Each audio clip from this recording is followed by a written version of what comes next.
Welcome to Sweet Life Beat Life. We hope this video helps. You start by opening the Facebook app or desktop site, log in with your account and two-factor authentication enabled for safety.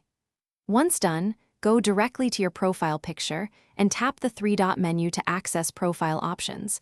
Make sure the photo you want protected is already set as your current profile image. This step prevents delays later because the profile guard ties to the active photo.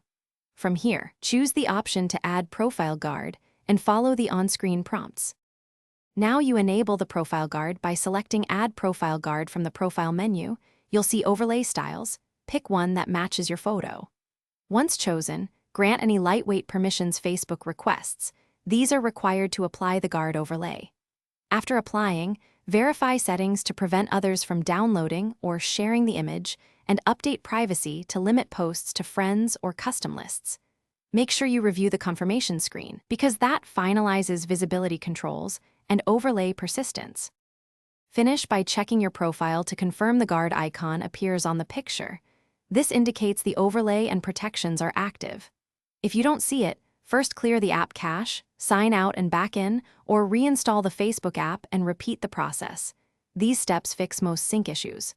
If problems continue, use the Report a Problem tool in Settings and include screenshots. This helps support investigate. One key troubleshooting tip: ensure your account region supports Profile Guard. Availability varies by location. Thanks for watching. Consider subscribing if we helped you.